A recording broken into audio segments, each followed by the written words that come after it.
Everyone has that one game that they wish they liked more than they do. Sonic Superstars is that game for me. When it was released in 2023, it had been 6 years since Sonic Mania, a game that some consider to be the best 2D Sonic games to date. Most of the criticisms of that game is the lack of original zones compared to the returning zones. Though the returning zones that we did get were great, the original zones were even better.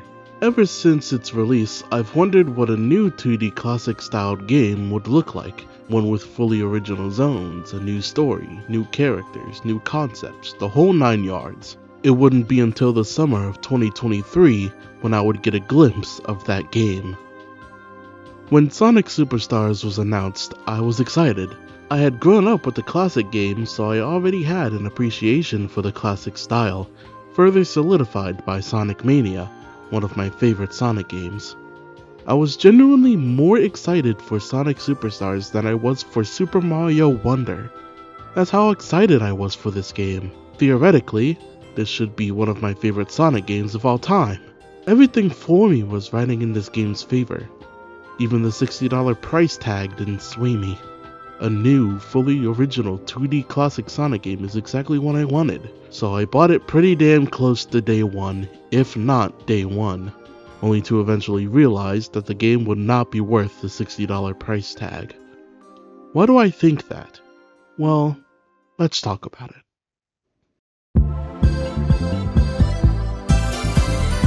Upon starting the game, we're greeted with a 2D animated intro. If I may be honest, this intro is not animated as well as Sonic Mania, or even Sonic Origins 2D animated cutscenes. There are some shots in the intro that just look off to me. Just look at this final shot right here. It looks slightly jarring to me. It looks good, but it's not animated as well as Sonic Mania and Origins animations in my opinion. The game features multiple 2D animated cutscenes throughout the game. All were animated by Telecom Animation Film, which is a subsidiary of TMS Entertainment, which is the studio behind Sonic X, which I thought was interesting. TMS is owned by Sega, so it makes sense. I'll get into the story later, but first, I want to talk about the gameplay. Arzest really wanted to make sure that the controls and physics were accurate to the classics, and I think they did a pretty fantastic job translating the classic physics into a 3D engine, something that DIMS failed to do with Sonic 4. It's not a complete one-to-one, there are a few oddities, mainly with the bouncing. In the classic games, jumping on a badnik or a monitor from a large height would make you bounce up to a similar height. The higher the jump, the higher the bounce. Chaining these bounces among multiple badniks is what some call badnik bouncing. When defeating a badnik in Sonic Superstars from a large height, you don't get nearly as high of a bounce, so badnik bouncing isn't as easy. In terms of characters, there are 4 available in the main story: Sonic, Tails, Knuckles, and for the first time in a 2D game since Sonic Advance 3, Amy. Technically since Sonic Origins Plus, but Superstars is the first time she's been playable and part of the story in a long time. If you ask me, it's been too damn long.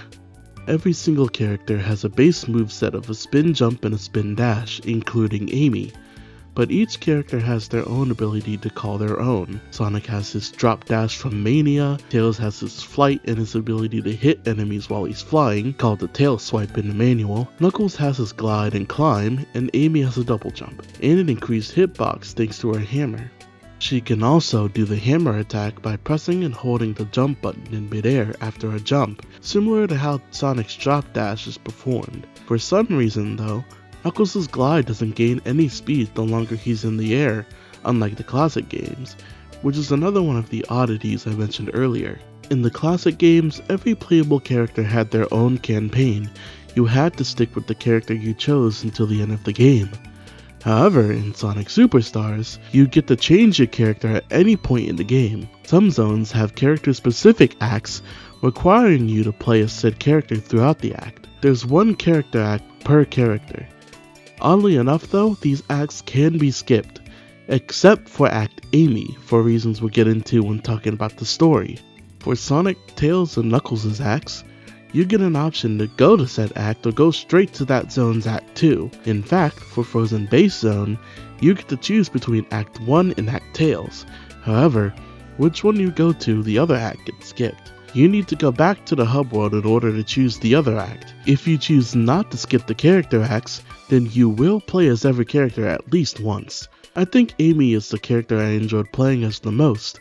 Her increased hitbox when jumping and her double jump does wonders when playing as her. Next, I want to talk about item monitors. The usual suspects are here. You got the ring box, the shield, the invincibility, the power sneakers, and that's quite literally it. Okay, that's not entirely true. There's a new item in the form of a magnet which attracts rings. Basically the lightning shield but without the sauce. But still, that's it. There are no elemental shields, no combi ring from Sonic Mania, none of that. I personally think that's pretty lame. Instead of bringing back the elemental shields or even making new shields, instead we get a magnet that attracts rings, even though there was a shield that did that and more. It just seems like a step back. I have a feeling of why they did this though, and in order to talk about that, we need to talk about the special stages. Before talking about the special stages though, I want to talk about the bonus stages, which you can enter after passing a checkpoint with 50 rings or more, Sonic 2 style. These take you to the spinning mazes from Sonic 1 special stages. You need to go through 3 mazes for 1 medal at the end of each. These are fun on the first playthrough, but I don't exactly care about these. There are also these warp zones throughout the act that appear at certain points. They're just there for some extra rings and if you want to warp to a different path in the level. But now we can talk about special stages. The special stages are found in big rings hidden throughout the levels, Sonic 3 style.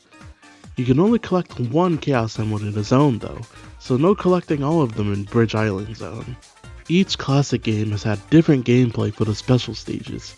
This time around you're swinging around Spider-Man style trying to catch the emerald.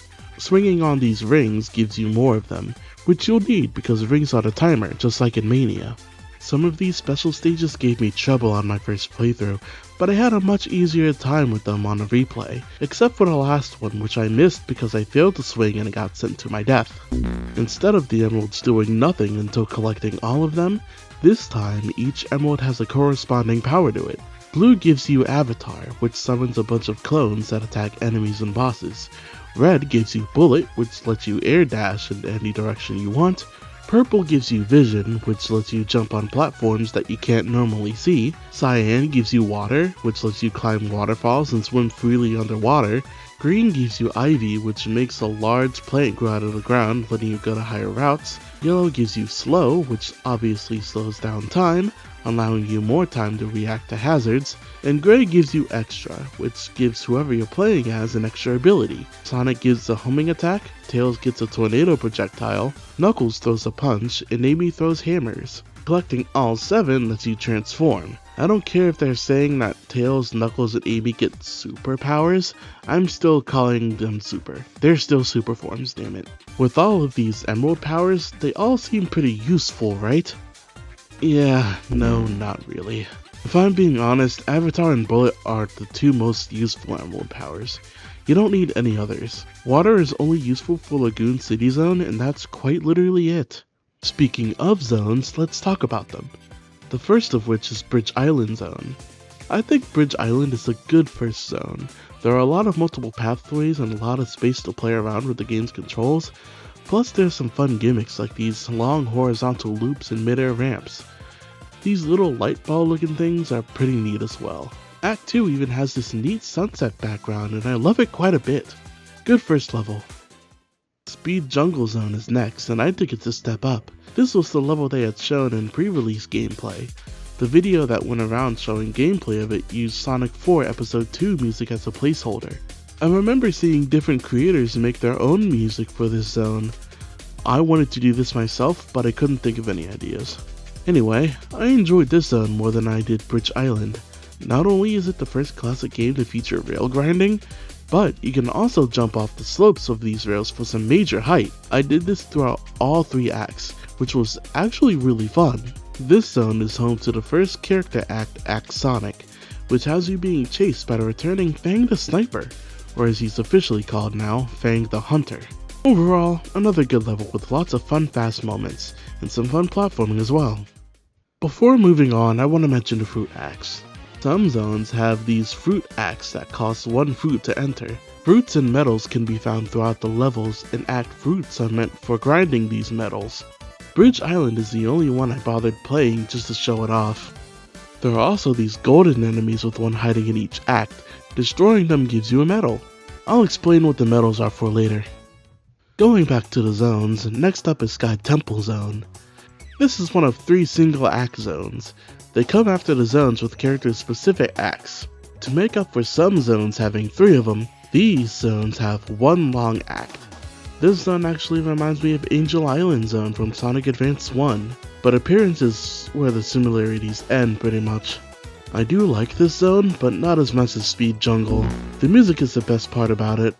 Next up is Pinball Carnival Zone, the obligatory pinball level. This one is a mix of Casino Night Zone and Carnival Night Zone. Honestly, this zone doesn't really do too much to stand out from the many other pinball casino levels. Act 2 goes for a spooky vibe, and I think that's pretty cool. Tails Doll is even floating somewhere here, acting as this act's gold enemy. He's the best thing about this act. I didn't find him, but I know he's around here somewhere. Act 2 also has these roller coaster sections which are just okay. It's pretty easy to mess them up if you're not careful. Next up is Lagoon City Zone. The music for Act 1 includes a neat reference to Hydro City, which is really appreciated. Speaking of Hydro City, Lagoon City is a lesser version of it in my opinion. In Hydro City, even when you're in water, there's still many opportunities to go fast. Lagoon City, specifically in Act 2, is much slower in comparison, I feel. I don't find it as fun. Act 2's music, however, is heavenly.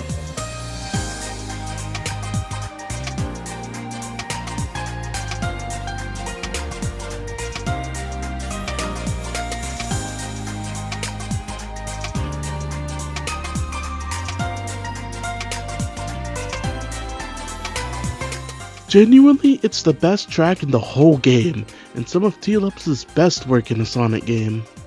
Lagoon City has a character act dedicated to Amy. As I mentioned before, this is one that can't be skipped, because it's the most important one in terms of the story. I'll get into that later. This act has a bunch of fruit that you can knock away with Amy's hammer. How much fruit is piled up at the end depends on how much you hit. There are also these dumbass fruit carts that you have to push, but some of them can just be skipped with a double jump thankfully, giving me some real Marble Zone vibes with all the pushing. Better than Labyrinth, but not better than Hydro City. Moving on to Sand Sanctuary Zone, another single act zone. A bit of foreshadowing for when I talk about the music, but the tracks that T-Lopes made for this game, every single one of them are bangers. As for the zone itself, this one's just okay. This snake appears as platforms for most of the level until the end when you zoom past them for like 2 whole seconds before it goes back into the ground. Genuinely, I think the Sonic Forces snake got more screen time than this guy.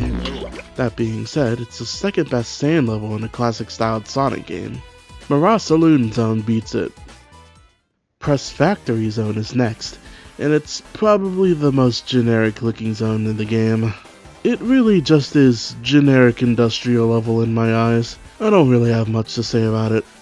This press in the background making you automatically jump after a set time is more annoying than it is fun to deal with. This zone is just okay. Act 2 has this giant bomb in the middle that explodes after a set time. You gotta step on these glowing platforms to reset the time, kinda like Sandopolis Zone Act 2, except you just straight up die if the time runs out. Before moving on, let's talk about the bosses. These bosses are not fun to fight at all. Each act has its own boss like Sonic 3. Some can go down really quickly or take 3 whole minutes to defeat. In the classic games and even Mania, each boss had a pattern to its movement. Once you learn the pattern and learn how to dodge the attacks, you can take these bosses down in seconds. Unfortunately, you can't really do that in this game. Every boss has long attack animations and you have to wait until the right moment to attack. When you do attack, you cannot attack again until the game wants you to. This leads to the bosses being long and not fun to play. It reminds me of both episodes of Sonic 4 because those bosses had similar wait times. This is where the Emerald powers come in.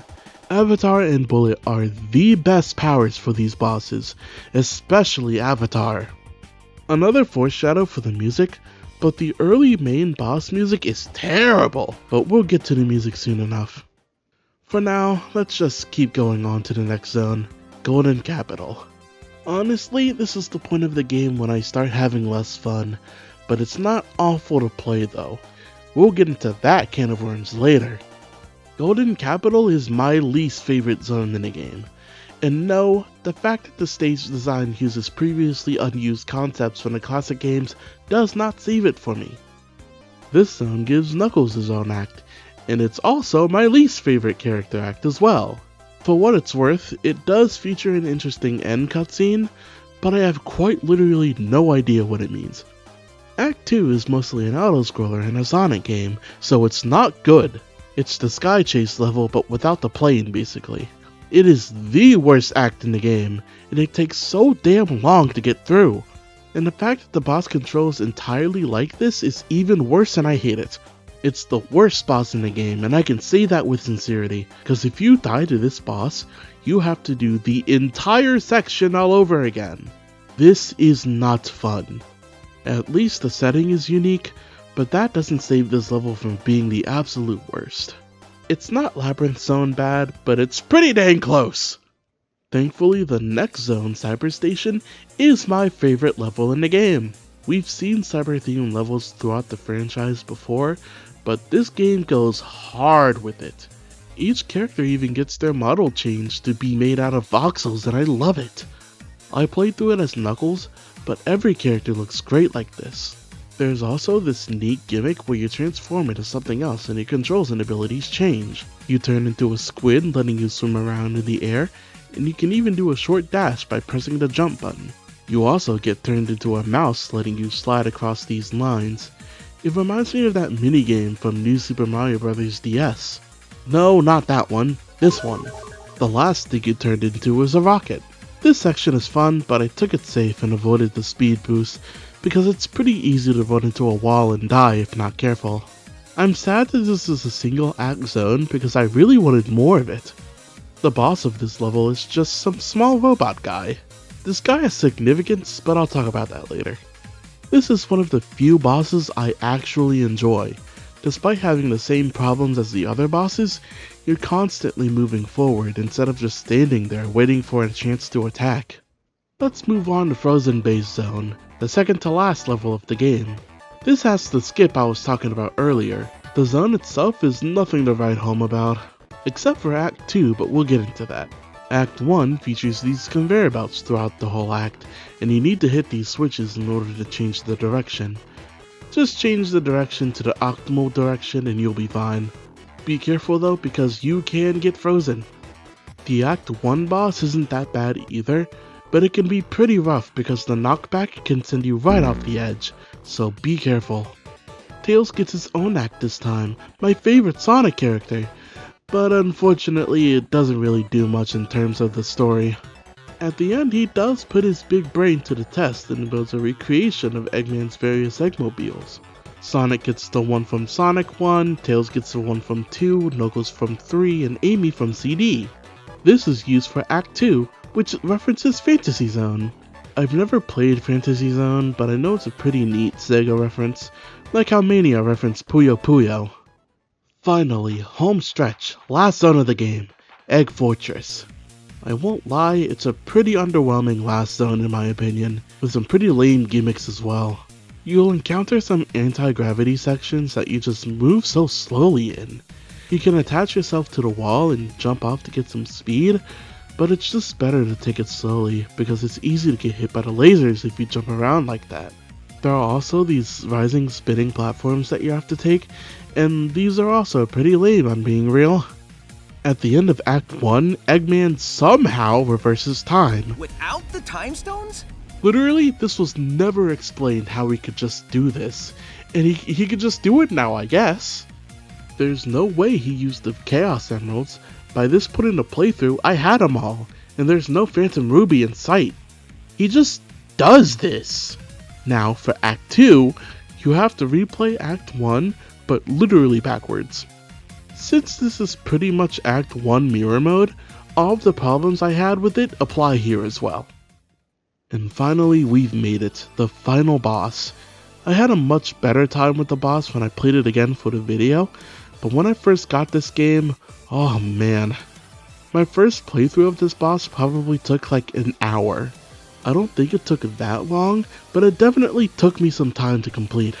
Not to mention that when I first played this game, I thought the level had a 10-minute time limit, and this definitely took longer than 10 minutes. I hated this boss at first, but I don't think it's that bad anymore.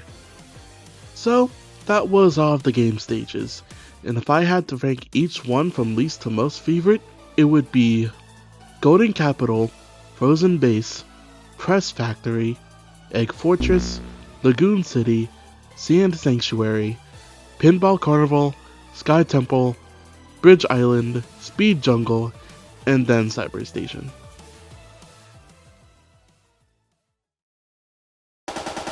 Before talking about this game's story, I want to talk about the music. Honestly, I think this is the most inconsistent soundtrack I have ever heard in a video game, let alone a Sonic game. First off, the main theme of the game is pretty damn good. It's catchy, energetic, and it gives you pumped up for the adventure.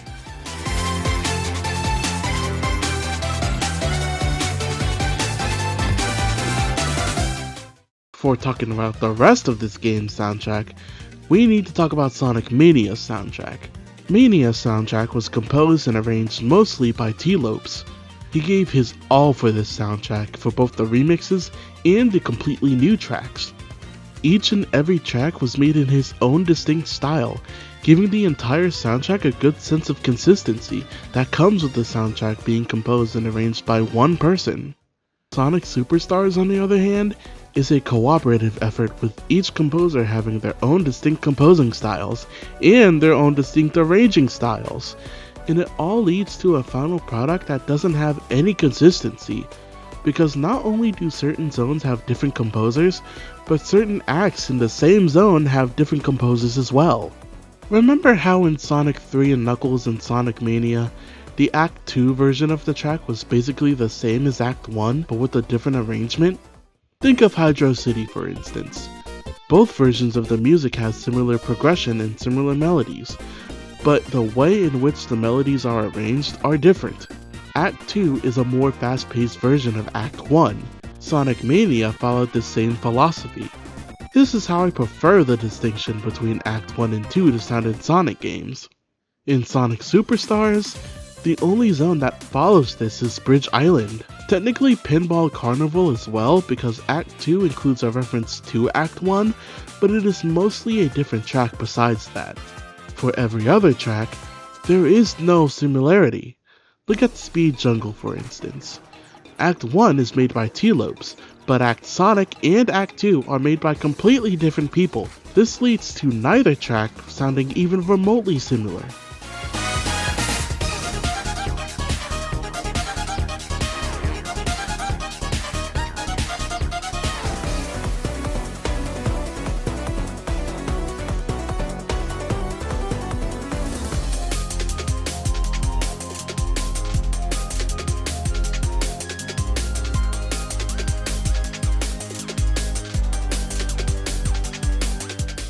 These are 3 different tracks.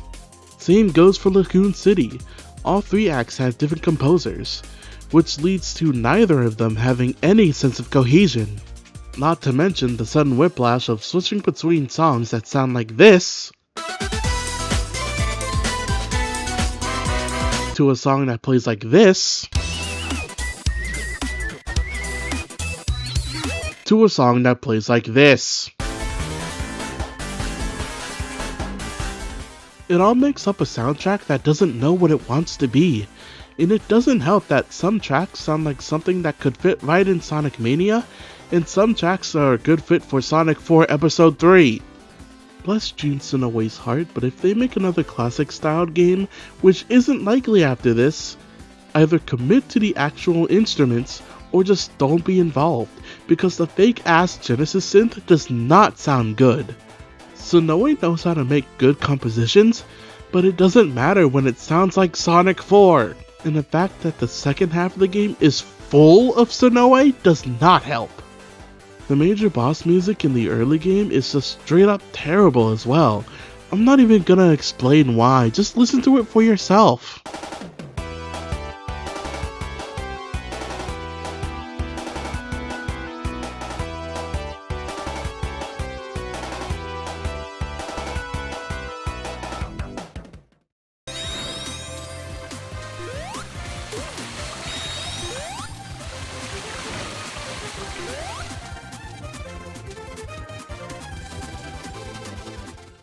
That's pretty much my extent of gripes with the music. Everything that doesn't sound like Sonic 4 sounds great. The Teal Up tracks are amazing, that's to be expected, but I'm also a fan of Rintaro Soma's work as well. He did both Pinball Carnival Act 1 and 2, and I think they both sound fantastic. That's all I wanted to talk about in terms of music, but there's something on my mind. I have a genuine question to ask you. What the actual hell is Sonic Superstars' story? I don't think I've been so unsure about a Sonic game story in my entire life. Maybe the game's web manual will help me find some answers. Dr. Eggman, accompanied by accomplices Fang and Trip, is planning to build a vast megacore, the strongest there is. To achieve this, they invade the North Star Islands, an abundant tropical island chain, and attempt to capture the giant animals that inhabit it. Our heroes, Sonic, Tails, Amy, and Knuckles, come running to thwart Dr. Eggman's evil ambitions and restore peace to the islands. Well, that told me absolutely nothing. What about the prologue animation, Trio of Trouble? This is a short animation uploaded a month before the game's release, meant to tie in with the game's story. So this animation starts with Fang getting absolutely jumped by Sonic and the gang, but it was all a dream, one that he wakes up from after getting smashed by Amy. Fang, along with Eggman and newcomer Trip, appear to be exploring some underground area. As Fang is getting scolded by Eggman for sleeping on the job, Trip finds a flower growing within the ruins. Eggman steps on it as she's admiring it. You can tell she's feeling a lot of emotions from under that helmet. They continue searching as Eggman accidentally sets off traps. All three of them get blasted through the wall to the next room. Eggman, stubborn as usual, silently yells at Fang for traps that he set off. Eggman continues his search and stumbles upon this intricate design on the wall. Knuckles later stumbles upon this exact wall. Upon getting a closer look at it, yeah, I still have no idea what it means. The camera then zooms on this dragon-looking thing in the middle. While Eggman is writing something down, Fang encounters a snake? Wait, what's the snake doing here? Isn't this wall in Golden Capital? We run past and on top of this snake in Sand Sanctuary. What is it doing here? Unless this design is in multiple places for some reason. Anyway, Fang and Trip are getting roughed up by the snake, while Eggman is writing something down. That's when Fang decides to fight back, but realizes that, oops, the battery in the Marvelous Queen is gone. Luckily, Trip has it and she throws it to him. He takes a page from the Dream Tales handbook and places it backwards, causing him to spin around and tie up the snake. Trying to escape, the snake knocks down the pillars, knocking him out in the process. Somehow, Eggman doesn't notice any of this and finishes drawing a dragon for some reason. I can only imagine he wants to find this dragon and use its power for evil shit. You can tell Trip feels remorse towards the snake as he's stuck there. Maybe she's not entirely evil. We'll talk about her later. But what about Fang? What is he doing here? It's his first time in a 2D game since Sonic Triple Trouble, not counting Mania because it technically wasn't him. Well, in the prequel comic Fang's Big Break, we learned that Eggman hired him because he needs help to hunt down anything that would help him take over the world. Though Fang isn't fully committed to helping him take over the world, he's just in it for the money. He then notices rustling in the bushes and goes in to investigate. He finds some big footprints and then eventually finds the culprit, a giant Flicky. He fires his pop gun at it, and it does absolutely nothing. Now the Flicky is trying to fight him, but Fang thinks quickly and tires it out. He then calls upon the Marvelous Queen and uses it to capture the big Flicky. Suddenly, Trip comes out from hiding and tries to stop him but fails, showing how she was never evil from the start. She just wanted to protect her home but failed, and was forced into helping them. And who exactly is Trip? Trip is a sun gazer who is native to the North Star Islands. In the IDW Knuckles 30th Anniversary comic, we learn that Trip isn't just an inhabitant on the islands, she is the island's guardian. That's why she was trying to fight Fang before. That's not the only thing though. Trip is not the only sun gazer in the islands. In fact, there's a whole tribe of them. Throughout the game, we don't see any other sun gazers throughout the islands. This is because she managed to sneak away and tell everyone to hide when Eggman got there. Trip is the new guardian of the islands, and the helmet she wears throughout the game is ceremonial armor. Now, this comic goes into a whole different story about her training with Knuckles, but we're not going to talk about that. Later in the comic, it's revealed that Trip is also a guardian of a powerful gemstone, the Black Onyx. Trip even tells Knuckles about the wall he found in Golden Capital, telling him how it shows her ancestors protecting the Black Onyx, and how they used the Chaos Emeralds to perform incredible feats, likely referring to the Emerald powers. None of this information can be found in the game, and it's all supplemental material. If you just play the game without watching the Trio of Trouble animation, or without reading the comics, you will not understand anything going on in this game. Even if you do look at the supplementary material, some things still aren't explained. Trust me, we'll get there. But let's finally look at the in-game story with the added context. In the first cutscene, the Trio of Trouble have already captured the giant animals. Since the initial work of capturing the animals was done, Fang finally gets paid, but the full work isn't done yet because they still need to find that dragon. They can't do that yet because Sonic and the gang have found their location, so they need to deal with that. The good gang go through the zones, freeing the big animals, and Sonic encounters Fang along the way. Throughout the game, we see these little cutscenes of Fang and Trip getting into shenanigans. In Lagoon City Act Amy, we see Amy approaching Trip to comfort her, and Amy carries Trip through the rest of the act for some reason. In Act 2, when playing as Amy, you can even see Trip helping out, letting Amy go through a tube. This starts the beginning of Trip's character arc, which comes to a head in Golden Capital Act 2. Before then, after Act Knuckles, he stumbles upon the wall mentioned before. Fun fact, any Chaos Emeralds that haven't been collected yet show up here for some reason, all for them to get stolen by Fang in the beginning of Act 2. After Act 2, when Fang trips and drops the emeralds, Trip crashes out towards Fang and uses the emeralds to turn into a dragon. What? When could she do that? Why can she do that? Why doesn't any supplemental material explain this? We could have gotten some answers in the Knuckles comic, but no. Sonic gets to turn gold, Tails, Knuckles, and Amy don't get to have a super form, but Trip turns into a dragon and we're just supposed to accept that. Can all sun gazers turn into dragons, or is Trip the only one? Is that why she's the guardian? Because she can turn into a dragon with the emeralds? Anyway, Fang attempts to fight them with his giant Fang mech, but Dragon Trip destroys it. She reverts to her normal form and is properly introduced to the rest of the gang in an admittedly cute scene. Sometime later, they take the fight to Eggman's base, which is where they finally fight Eggman and win. Egg Fortress explodes and the gang escapes and heads back to the islands. After all of this, going through the main story, you not only unlock Trip as a playable character, but she also gets her own story.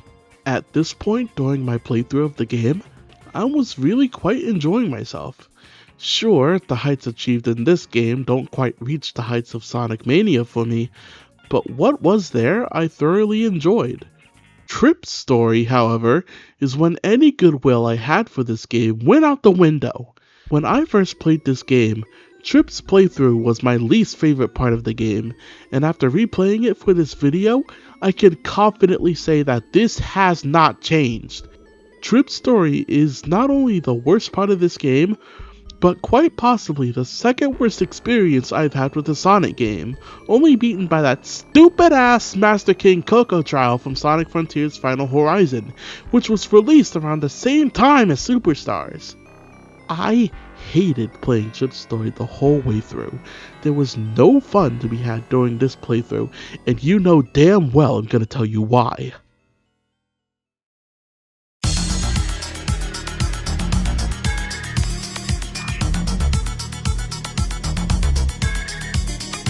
Trip's story takes place after the main story, similar to Knuckles' playthrough in Sonic 3 and Knuckles, which took place after the Sonic and Tails playthrough.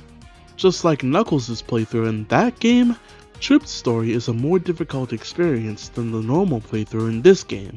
Another thing that is the same is that Trip also has to deal with an egg robo for the majority of the playthrough, until the true final boss shows his head at the end.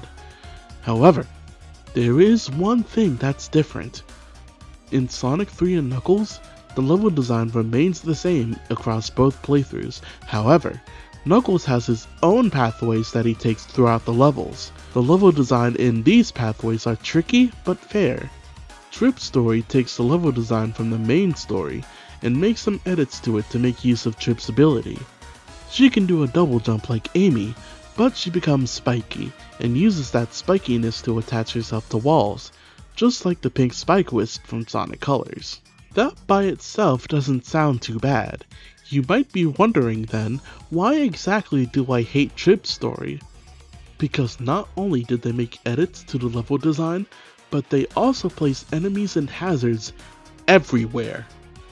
Most of your time spent in this playthrough will be hitting enemies, hitting spikes, hitting other hazards, and falling in pits.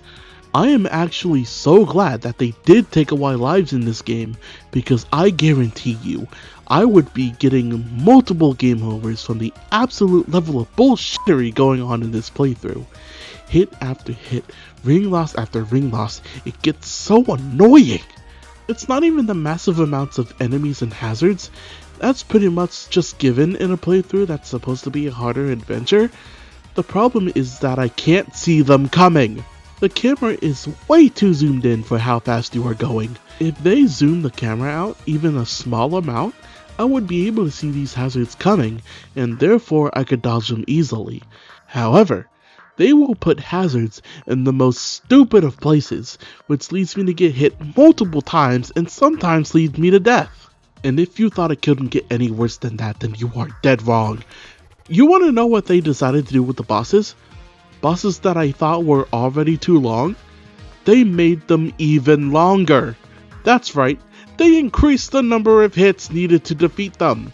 There are no checkpoints in the boss fights either, so if you die trying to beat a boss, which you will do, then you will have to do the fight all over again. This includes the auto-scroller boss against Fang in Golden Capital. That's right, they made the worst boss even worse. The bosses in Sky Temple, Frozen Base Act 2, and Golden Capital Act 2 can all kick rocks. It was so bad, I forgot to record Frozen Base Act 2's boss, and I did not go back for it. The rest of the bosses were fine to deal with. Even if they were taking too long, I could use the Emerald powers to do some extra damage, but I can't get hits as consistently on these bosses, because after every hit they go into the background or something stupid, which prevents me from getting hits on them. It sucked. And don't even get me started with the final boss. This is the worst final boss in all of 2D Sonic. I do not care. Watching paint dry is better than this boss. Hell, it's better than playing this entire playthrough. I hate Fang after this fight. Fang took me 2 hours to beat. Do you want to know why I struggled so much with Fang? Because of the stupid ass insta-kill lasers. Why did they give him insta-kill lasers? When replaying it for this video, I already knew what to do to dodge the attacks, so it didn't take me as long, but I still hate it. And when you finally do beat Fang, surprise, second phase. He finally finishes Fang Mech, and yes, it is still as frustrating of an experience as it was at launch. I didn't die as many times, but I died enough times to this boss to the point where it still got annoying. I just wanted the playthrough to be over with. He has too many attacks that can instantly just kill you. Also, f*** this attack right here. This made me mad when I first played when the game launched. This fight and Trip's story in general was when I started not to like this game much anymore. This playthrough broke me. For all your troubles, after doing this stupid playthrough, you are greeted with an admittedly cute scene where Trip is congratulated by all of the animals, big and small, along with Sonic and Tails. Trip's story may be a steaming pile of shit, but even that can't make me hate this character. I think I got that out of my system. Back to the details that I missed. All of the Chaos Emeralds you've collected during the main story carry over to Trip's story. You're required to at least have slow because there are some moments where you cannot progress until you use it. Speaking of the emerald powers, Trip's extra power is spitting fireballs. You need to have all 7 emeralds for Egg Fortress Zone because there is a section that you have to turn into Dragon Trip in order to fly over a pit with no platforms. It's possible to get over there without flying. I've done it before because I didn't realize I needed to transform, so I just kept jumping over there. I should have known that you needed to transform because you're literally given 50 rings right before with the drawing of the dragon on the wall next to the boxes as a sign. After all of your troubles, you are given, for the first time since Sonic 06, and for the first time in a classic style Sonic game, a last story. It's basically the Supersonic boss fight, the true final boss, which is a dragon. The true final boss is a dragon. Where did it come from? The Black Onyx? Who set it free? Why did it come out of the water? What is going on here? Anyway, this is probably one of the weakest Supersonic fights in the series.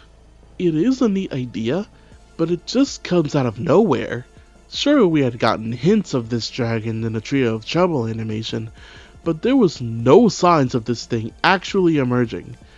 Was it just sleeping all this time? Did Eggman awaken it? Why is it even here? And the fight itself is just okay! Some of its attacks are really stupid. Sometimes the fight will turn to this 2D perspective. What you have to do here is chase after it while avoiding the black holes it shoots at you. If you do get caught by a black hole, you need to dash to get out of it, which costs rings or you just die. The fact that you can just straight up die in this fight is absurd. In every 2D Supersonic fight, the difficulty of the fight comes in managing your ring count and making sure you don't run out. That's the only way you can actually lose in these fights, and that's how it's been since Sonic 3 and Knuckles. The weird thing is that this is the only attack that can kill you like this, and it comes in the first phase. The black holes turn into fireballs in the next phase, and these are much easier to dodge. You constantly have to keep moving for rings in this fight, or else they will drain fast. The only way to actually increase your ring count is to wait for either Tails, Knuckles, or Amy and Trip to show up. Tails and Knuckles will leave you a trail of rings, and touching them gives you some rings as well. Amy and Trip will drop 5 ring boxes for you. You want Amy and Trip to show up, because they give you the most rings. The rate that each character shows up is seemingly random, with Amy and Trip being the most rare since they give you the most. At least I think so. Phase 2 is actually easier than Phase 1, but you still have to watch for your ring count. The rings can make or break your run, especially if you spend rings dashing. After you win, you get a wonderfully animated cutscene which shows Trip sealing the dragon into the Black Onyx where it belongs. The animals celebrate the heroes for saving the islands, and Eggman's drawing falls from the sky for some reason, as the game and its story finally come to a close. I feel like I was forgetting something throughout this entire video. That's because I was. We still need to talk about multiplayer. Throughout the time leading up to release, they made a big deal about Sonic Superstars having new Super Mario Bros. Style 4-player co-op. In fact, I'm pretty sure it's the first official Sonic game to ever have 4-player simultaneous co-op. It's the reason why you can choose between any character in the main story. However, Trip's story is entirely single player, which I think is actually a blessing in disguise. Alright, I'll admit, I've never played this game in co-op, at all. and I don't think I really want to either. And I already know what you're thinking. Then how can you properly judge the co-op if you haven't played co-op? Then I answer that question like this. Just look at this gameplay. Does this look fun to you? Now, I understand 4-player co-op in Mario games. Those games are much slower paced, and you are meant to explore the levels for extra goodies that are more often than not required for progression. Sonic Superstars, a much faster game, does not have that. You're gonna need some pretty good reaction time to get past some obstacles, and you're gonna need that for every player. However, some players just aren't as good as others, which results in the less experienced player getting left behind over and over and over again. Not to mention that sometimes the camera can focus on the wrong character. Check out this clip right here. Co-op has never been good in a Sonic game, even the first game it was featured in. Sonic games are just too fast for a cooperative setting, 2D or 3D. If Sonic games are going to have multiplayer, stick to competition mode or even a battle mode, which Sonic Superstars also has. You don't play as any of the other playable characters, instead you play as a customizable robot that you make yourself. This is what the medals are for, buying parts and colors for your robot. If you care about customizing your robot, you may have to do some metal grinding to get the parts that you want. There are even parts for metal doppelgangers of everyone. Metal Sonic, Metal Knuckles, even Metal Tails, Amy, and Trip that were designed for this game. That's actually really cool. That means that 2 Tails fakers are in this game. I forgot to mention that I found Tails Doll and Chip's playthrough. And fun fact, whatever you end up making here actually shows up as the boss of Cyber Station Zone. So if you want to, you can make any of the metal doppelgangers the boss here, and I think that's pretty damn neat.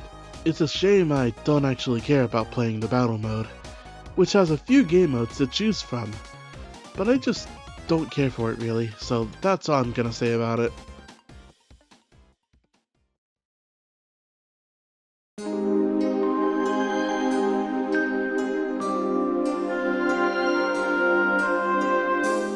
So that is Sonic Superstars, a game I have many thoughts about.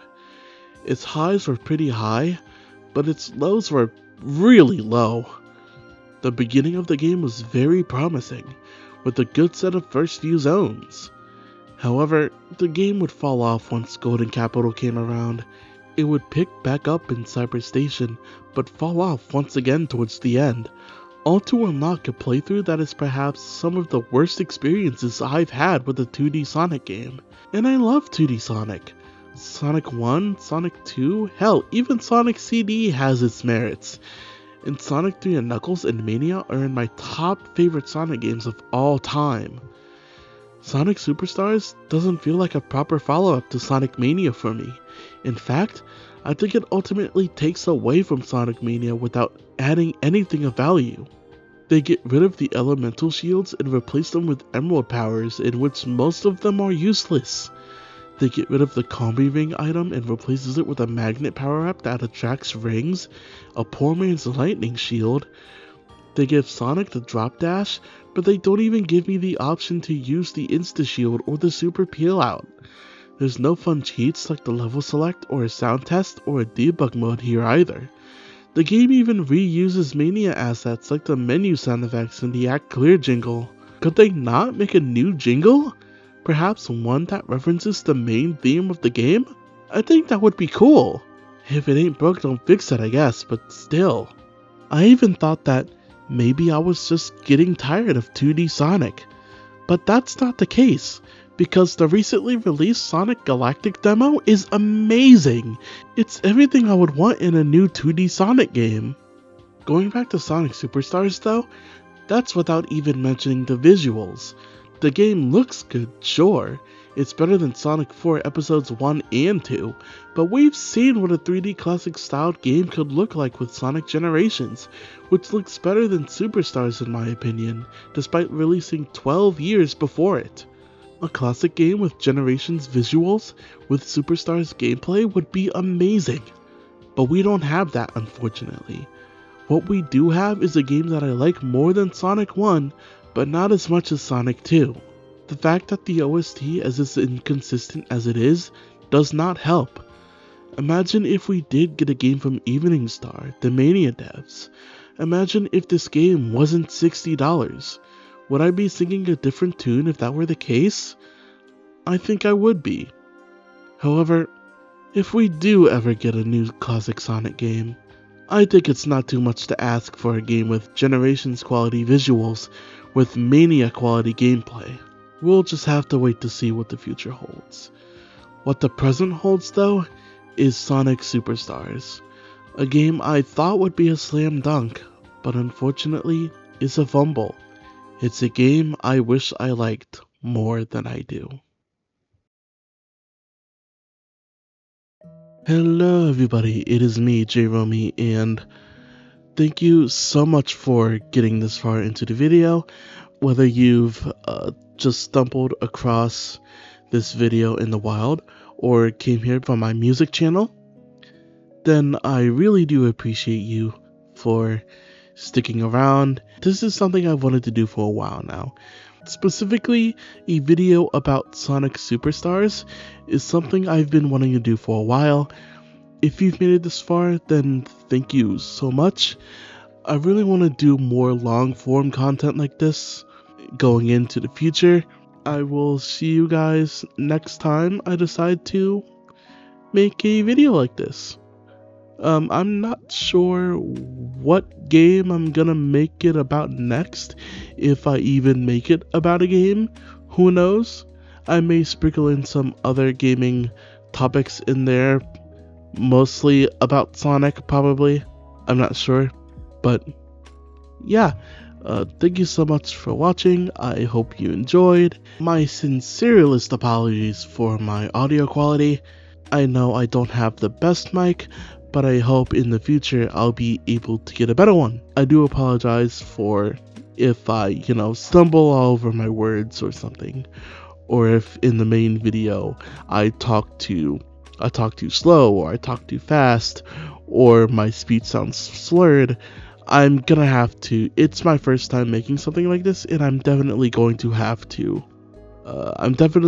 improve in some spaces. But yes, if you enjoyed, let me know, and yeah, thank you for watching. Stay lovely, people.